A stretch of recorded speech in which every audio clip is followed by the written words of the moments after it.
Sejam bem-vindos ao nosso canal Bezalel Shem Hashem. Estamos aqui para agradecer os 200 inscritos, falar um pouco mais sobre o nosso canal. Bom, esse é um canal interessante, isso eu não tinha ainda colocado essas questões, a gente só escreveu um pouco. Eu já mandei o vídeo de agradecimento com um pouquinho de uma prática com a espada, com a espada reta e também com o sabre, né, com o katana.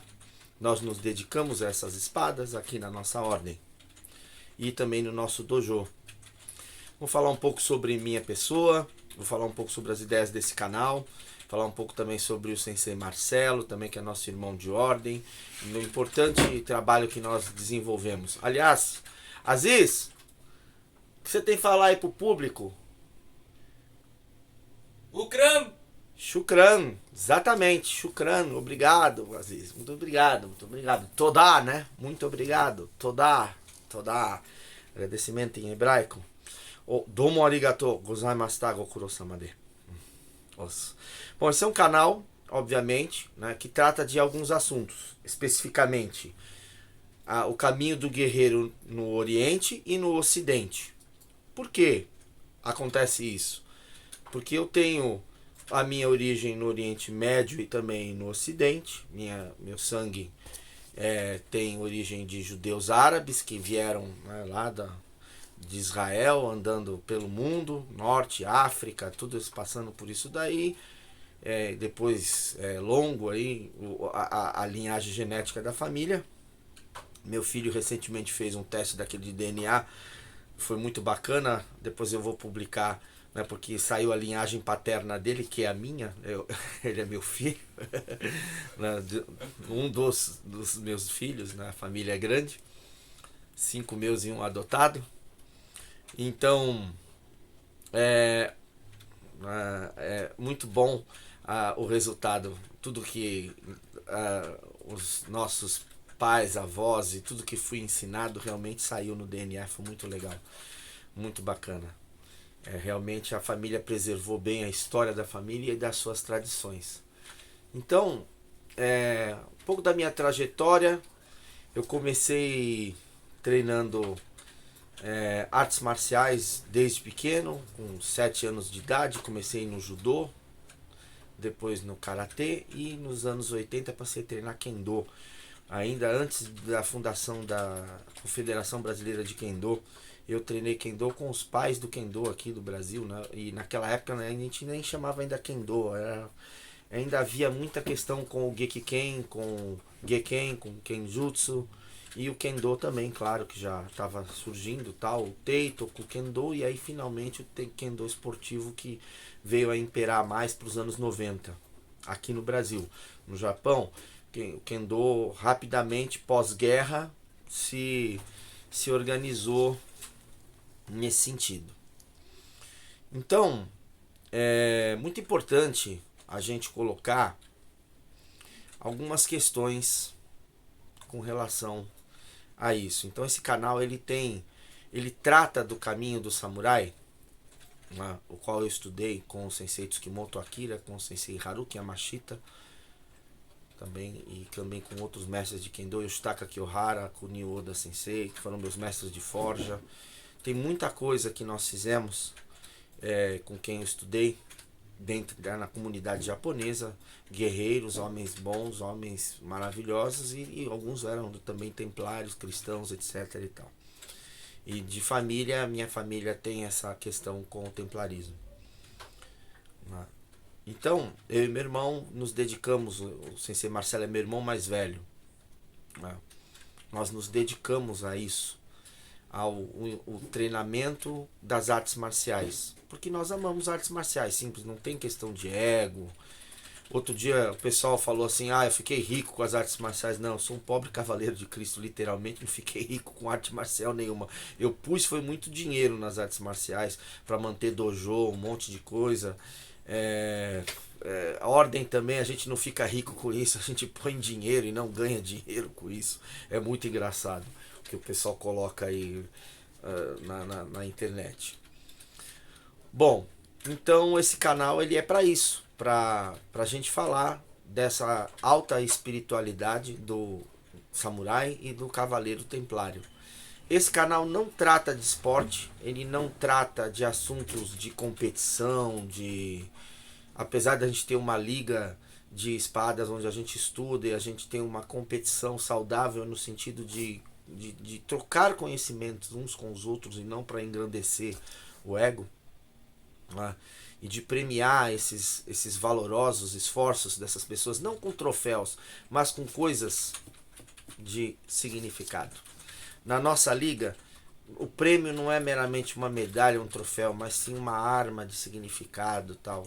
E por que nós temos essa condição? Porque temos uma forja, porque nós temos os estudos de forja, que não tem absolutamente nada a ver com as questões da cutelaria que todo mundo coloca às vezes. Eu já expliquei isso em público também. A gente mantém o caminho que nós aprendemos dos nossos mestres. No meu caso, com o Sensei Yoshitaka Kyohara e com o Sensei Kunio Oda. Também com o Tomizu Ishida Sensei e tantos outros amigos do caminho que vieram, e com o passar do tempo eu vou passando nos vídeos para vocês. Outra coisa, o conteúdo do canal ele é muito exclusivo, porque ele se trata de uma simples questão, a questão do conhecimento que foi passado direto mestre-aluno. Você quer ler um livro, você lê um livro. Você quer ler PDF, você lê PDF. Você quer ler a Wikipédia, você lê a Wikipédia. Não, esse canal não é assim. Ele não tem nada a ver com eu pegar uma matéria na Wikipédia, estudar e depois vir aqui e falar para você. Não, faz isso. Não precisa assistir meu canal. Abre a Wikipédia, lê se você acha que está certo aquilo. Ou lê um livro, seja da história, etc e tal. Eu trato de alguns dados históricos, sim. Mas, por exemplo, quando eu estou falando dos samurais, é principalmente a história que eu obtive de homens que eram samurais. Então, essa vivência pessoal. Na questão dos templários, a mesma coisa. É a visão de dentro da ordem templária. Agora, você quer ler um livro de história, etc., fica à vontade, pode ler, tá cheio por aí. Aliás, recomendo que leiam bastante. O único livro que vocês vão ver eu pegar aqui, ó, são as escrituras. Tá bom? Assim, ou quando eu pegar algum livro maravilhoso para comentar com vocês, por exemplo, alguma coisa sobre isso, tá bom? Aí realmente, aí nós vamos ter comentários, etc., de livros. Eu tenho uma biblioteca muito boa aqui em casa, graças a Deus. São, sei lá, já passou de uns 2.000 livros aqui. E a gente vai desenvolvendo esses assuntos, né? E vai ter vídeos também de comentários de livros para vocês poderem acessar e lerem, se encontrarem os livros. Recomendo que comprem, são muito bons.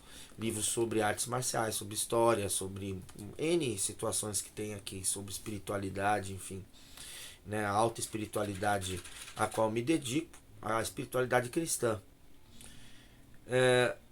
justamente dos cavaleiros de Cristo, herdeiros dos cavaleiros templários, sabe, daquela ordem de Cristo lá em Portugal, tal, que também tem aqui no Brasil. Ponto final, só isso. Então sejam bem-vindos. Novamente um agradecimento aos 200 inscritos no canal. Não temos ainda aqueles recursos de capa, thumb, aquela coisa toda. Eu não tenho tempo para fazer isso ainda. Quando der eu vou fazer o... Aziz, tá precisando fazer umas thumbs aí, hein, Aziz? Você vê que coisa, o meu drapier aqui não é fácil não, o turcopole aqui não é moleza. Muito bem. Então, nós temos essas questões maravilhosas, né? Aziz, me faz um favor, por favor. Pega pra mim ali na estante. Eu vou falar hoje um pouquinho de um livro muito bacana. Tá ali, ó, O Samurai. Ali em cima.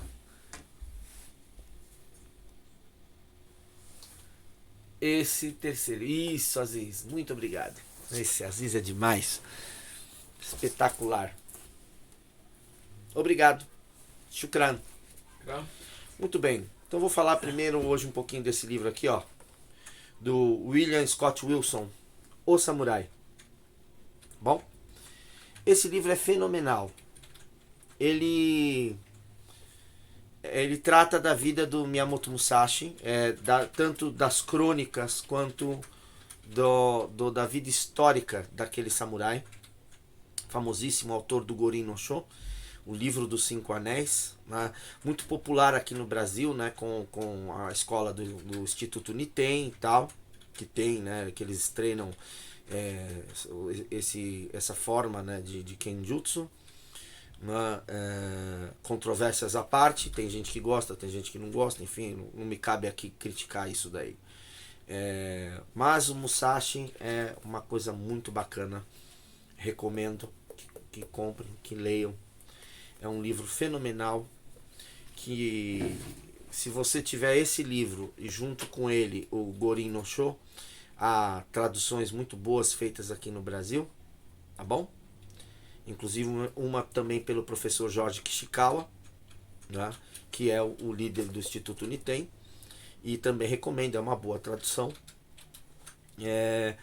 Isso vai te dar uma visão muito boa, além do mero, por exemplo, personagem de filmes ou de um livro, como é o livro O Samurai, né, do Musashi, né, do Eiji Yoshikawa, que é um romance.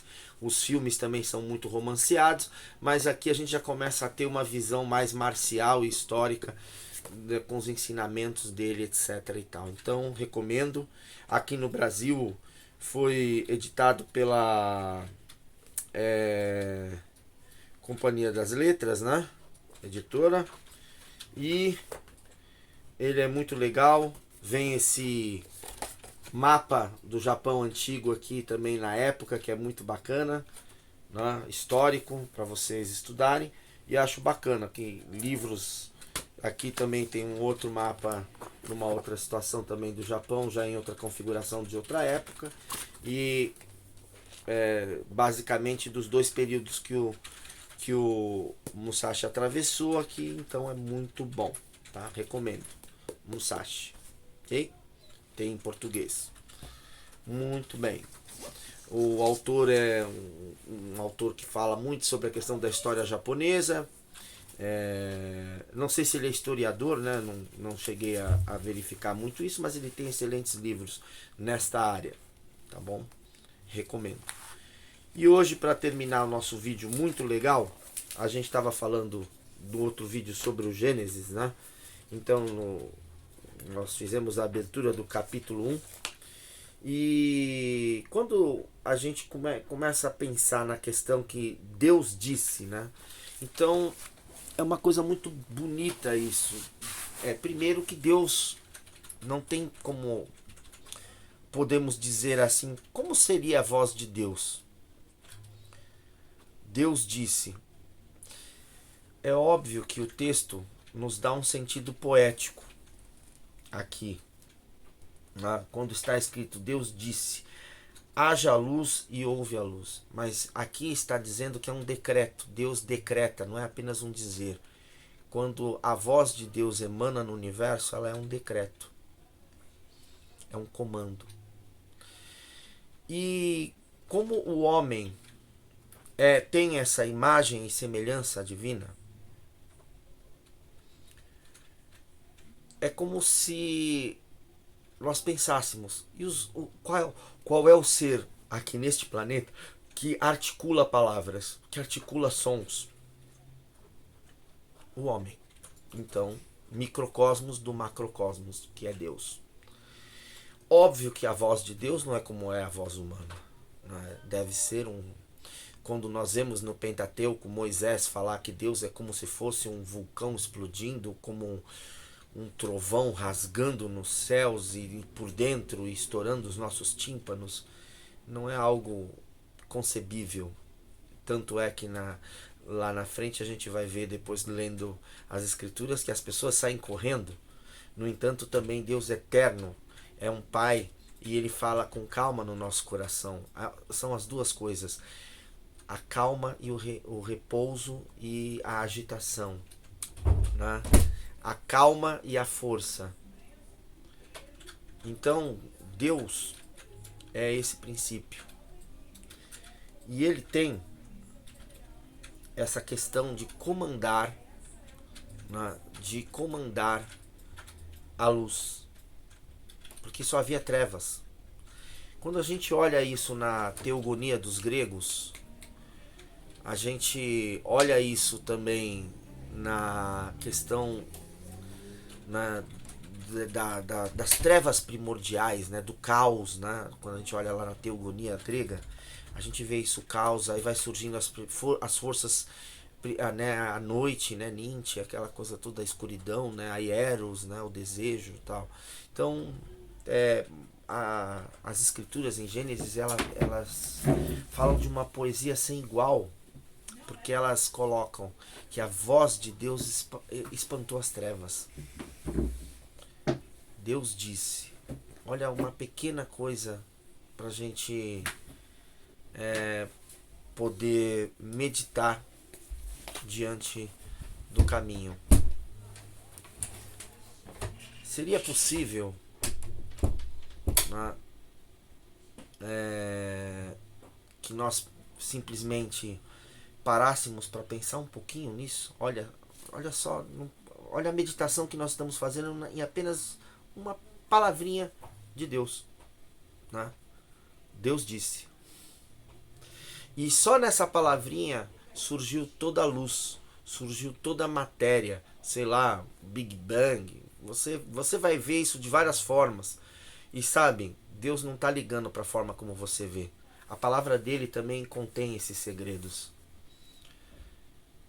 Todos os segredos das ciências, tudo, está tudo aqui.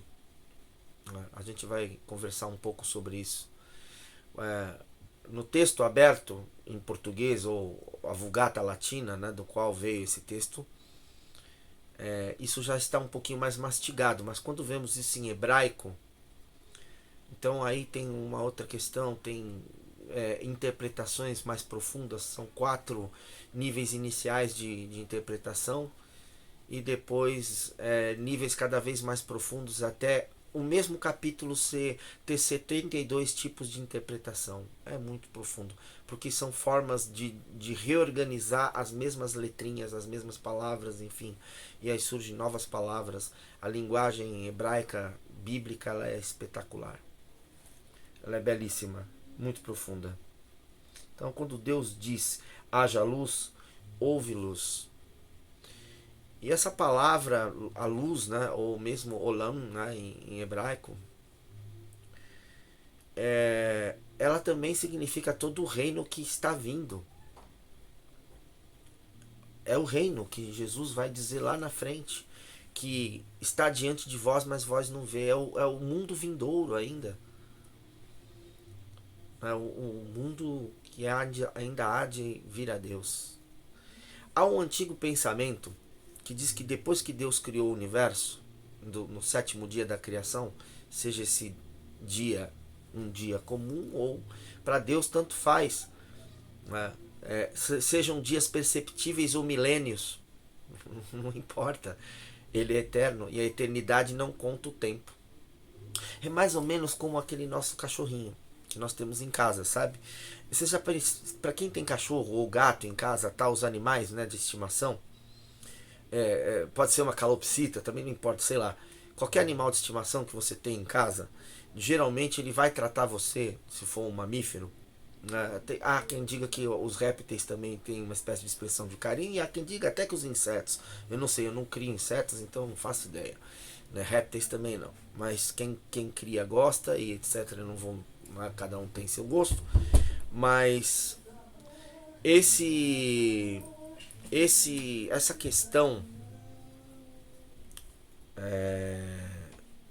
é muito simples. Me dá um segundo. Eu estou terminando de gravar aqui. Aqui é assim, não tem jeito, né? Você entra na área, passa pra lá, pra cá. Enfim, Aziz, tô gravando, Aziz. Avisa lá que ainda tô. Não vou cortar, tá, gente? Porque isso aqui é mundo real. Tá? Eu costumo não cortar vídeos, não. Tá? Aqui é o mundo real. Tá? Espero que gostem. Se não gostaram também eu não posso fazer nada. Tá bom? Voltando ao raciocínio, o mundo, desses animaizinhos que nós temos de estimação, como eles não têm o passar do tempo, eles não têm a percepção da própria finitude, para eles, se você sai de casa, volta um minuto depois, ele faz a maior festa como se estivesse vendo você pela primeira vez no dia, porque para eles só tem um agora. E neste aspecto, Deus é como se fosse a contemplar a eternidade. Para ele é um eterno agora. Não tem passado, não tem futuro. É tudo no eterno agora. Porque ele conhece todos os tempos. Ele sabe tudo que foi e ele sabe tudo que será. Ele disse isso a Moshe, né? Moisés. Eu sou aquele que é. Aquilo que será, aquilo que já foi. Né? Yeaé significa tudo isso aí. Ou Yahová, né? É outra pronúncia. Ou Jeová, também são pronúncias da mesma ideia. Mas é um ser atemporal. Quando às vezes as pessoas falam Deus existe, eu digo não, não existe. Porque se existisse ele seria perecível. Né? Mas ele não existe, ele é a existência. Ele engloba toda a questão da existência. E quando Deus diz essa existência, ela acontece. Então nada acontecia antes do verbo. Então, muito agradecido por todos. Toquem o sininho, né? Compartilhem o canal, se inscrevam no canal, sejam sempre bem-vindos. Então esse é um pouco sobre o nosso canal. Bezalel Shirachem, para vocês, uma boa semana, vamos nos falando. Tchau, tchau. Shalom Adonai.